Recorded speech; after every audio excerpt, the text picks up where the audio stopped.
Sebelum kita mulai ibadah, kita mau bernyanyi dari GB 164, Terpujilah Allah, hikmatnya besar, bait yang pertama.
Sebelum kita baca kitab, kita boleh buka dulu dari Ezra pasal 7 ayat 1 sampai dengan yang 10.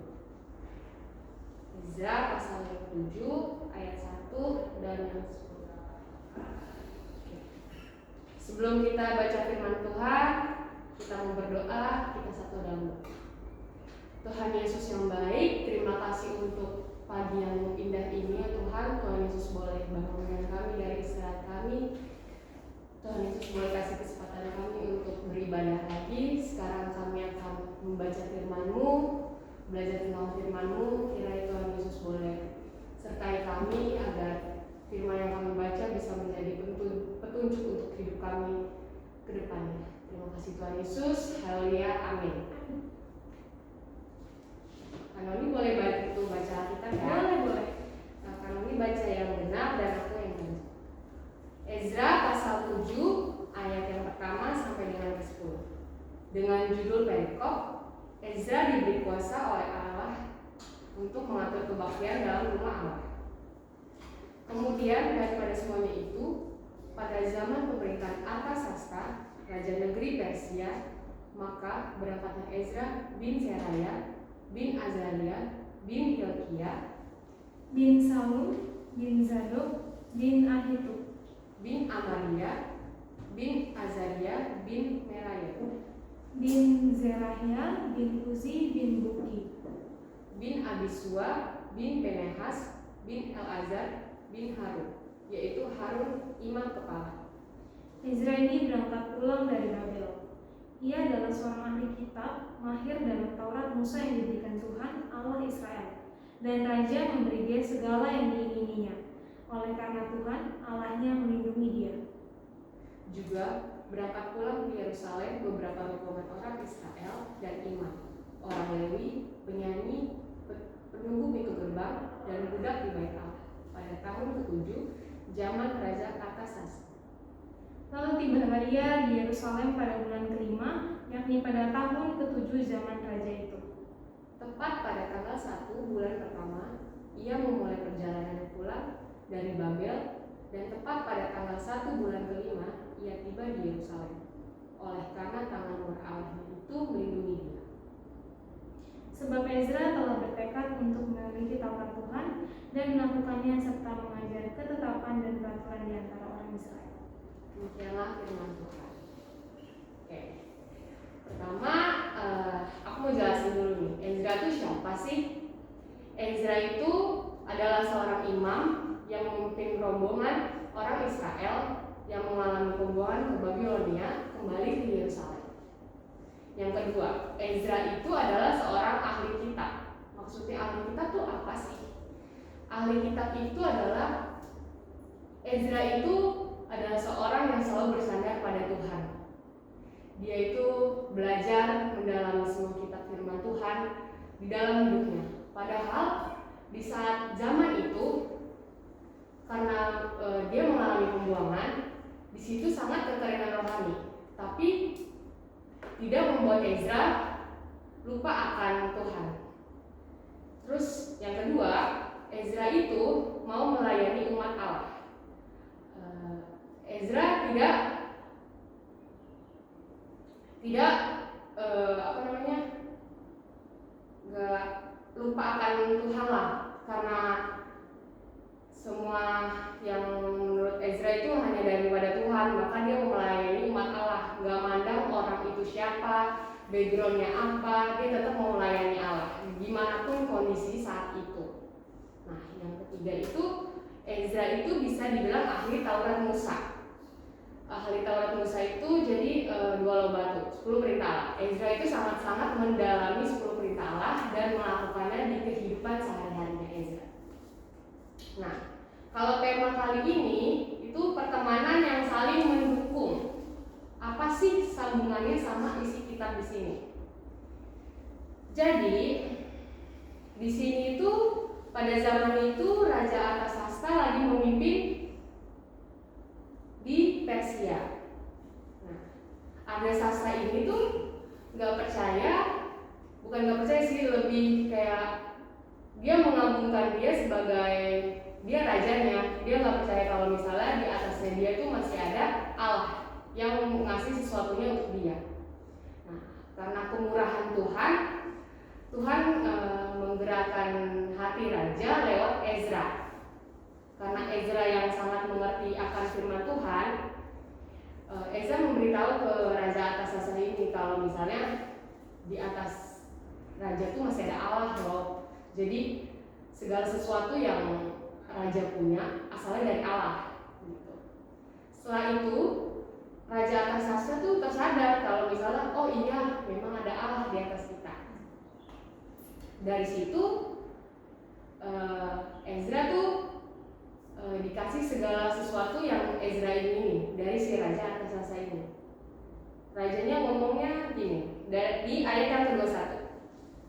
Kemudian aku, Raja Artasasta, telah mengeluarkan perintah kepada semua bendahara di daerah seberang sungai Efrat begini. Segala yang diminta daripadamu oleh Imam Ezra, ahli Taurat Allah semesta langit, haruslah dilaksanakan dengan seksama.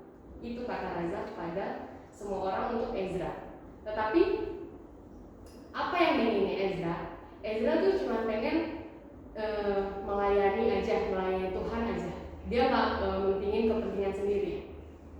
Jadi itu yang di sini bisa kita ambil dari pertemanan yang saling mendukung ini, dari Ezra dan raja ya. Rajanya itu bisa tersadarkan oleh kuasa Tuhan kalau misalnya di atas dia itu masih ada Tuhan gitu. Dan Ezra itu mendapatkan kebaikan dari raja ini. Jadi itu sama-sama saling mendukung, sama-sama saling ya enak aja sih gitu, kayak Tuhan kasih apa yang kita mau karena kita berbuat baik dan melakukan hal positif gitu sih. Terus contoh lainnya yang di Alkitab itu ada si Daniel yang di bawah singa itu.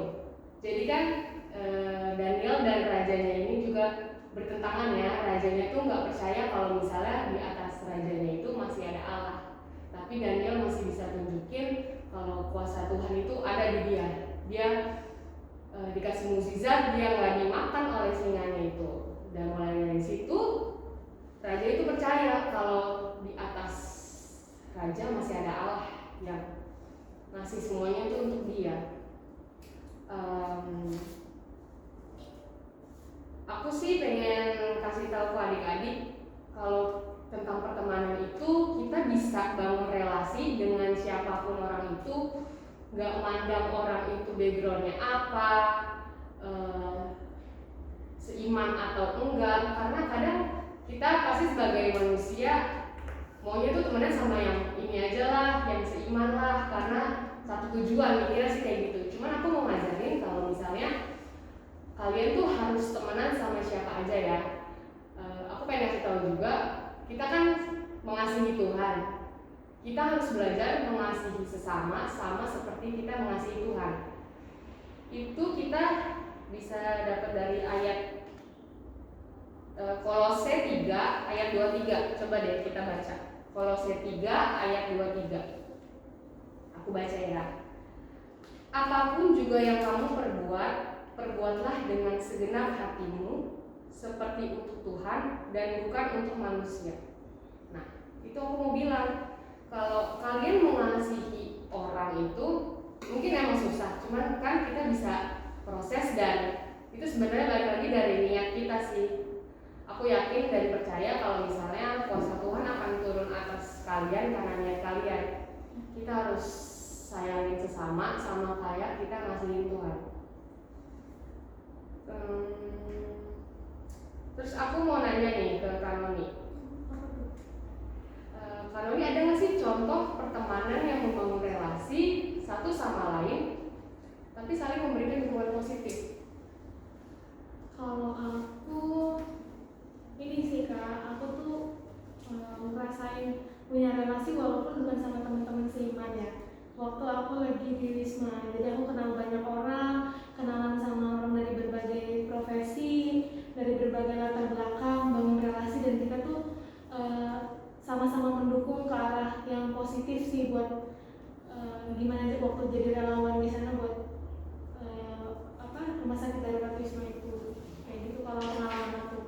Kalau Kak Denny sendiri? Kalau aku sih lebih ke, jujur dulu aku orangnya sangat malas ibadah teruna nih ya kan, tapi jangan dicontoh ya.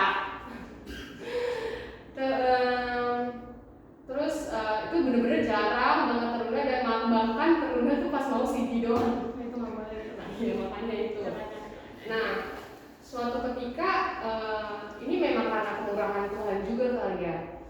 Suatu ketika aku udah CD, terus beberapa bulan kemudian aku mau melayani di Teruna di sektor 6 ya. Karena itu juga banyak banget dukungan dari teman-teman sih, terkhususnya untuk Pak Piko. Dia sangat mendukung aku buat melayani karena kemurahan Tuhan aku mau melayani di Teruna. Dan ya puji Tuhan, karena pelayanan ini tuh aku jadi ya banyak relasi sama temen, banyak dukungan positif juga. Itu sih. Pokoknya sih aku mau bilang tentang pertemanan ya. Yang pertama, jangan pandang orang dari sebelah mata. Maksudnya tuh gimana sih? Kita nggak tahu orang itu kedepannya bakal jadi apa. Siapa tahu kita bakal butuh dia di kemudian hari. Jadi mungkin susah, cuman nggak ada salahnya buat kita tuh mengasihi orang itu juga, nggak pandang dia seiman atau enggak, nggak pandang dia sukunya apa atau rasnya apa. Yang kedua, jangan terlalu mengikuti dan terlalu ikut campur sama masalah orang. Maksudnya gini, bukan nggak peduli ya, lebih ke kayak kalian tetap temenin orang itu, dia mau cerita kalian denger, dukungan positifnya tuh lebih ke kalian doain dia. Dan dukungan positifnya itu juga dengan kalian nunjukin kalau diri kalian tuh baik, dengan sendirinya dia bakal berubah menjadi lebih baik. Itu sih. Terus yang ketiga, balik lagi, jangan jadikan perbedaan itu menjadi alasan untuk memuji sesama. Gitu. Memang susah, cuman aku ingetin lagi, kalau misalnya emang dasarnya kalian niat, pasti kalian bisa kok. Intinya tuh benahi iman kalian dulu dan coba mengasihi sesama gitu sih. Minta pertolongan Tuhan ya. Iya, minta pertolongan Tuhan. Oke.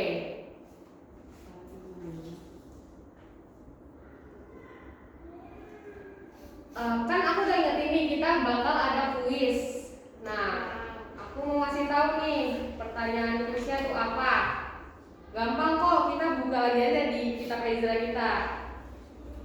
Kuisnya itu di ayat berapakah rombongan orang Israel kembali ke Yerusalem? Di ayat berapakah rombongan orang Israel yang dibuang kembali ke Yerusalem? Ini jawaban yang sangat gampang sih. Yang tercepat dan yang paling Iya, cepat ya. karena cuma satu yang menang. Oke. Dan hadiahnya sih lumayan banget. Nanti kita bakal umumin setelah warta. Jadi jangan kemana-mana, jangan di skip dan jangan keluar. Gimana kamu Kak? Yang paling cepat dan paling tepat. Paling cepat, paling tepat.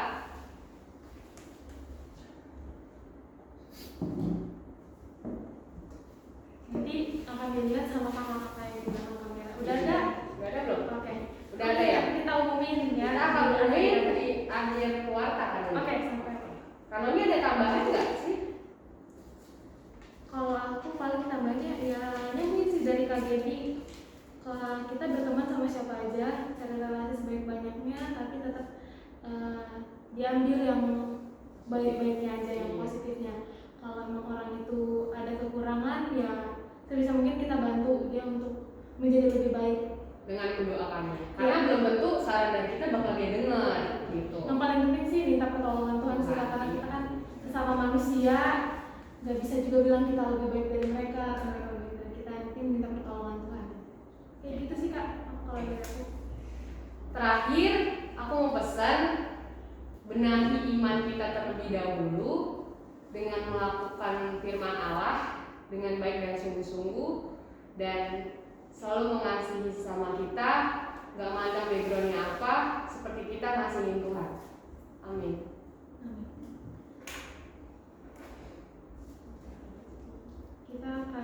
Kita akan respon firman Tuhan, sekaligus kita akan kasih persembahan dan akan menyanyikan dari KJ 467 Tuhanku bila hati kawan. Baik yang pertama dan ketiga. Oh, pertama aja. Oke.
Kita akan tutup ibadah kita dengan berdoa.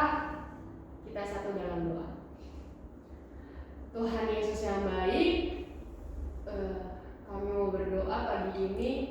Terima kasih atas segala berkat yang Engkau berikan kepada kami. Kami bersyukur kalau boleh tadi malam kami dijaga istirahat kami. Kami bersyukur Tuhan boleh bangunkan kami di pagi ini dengan penuh sukacita.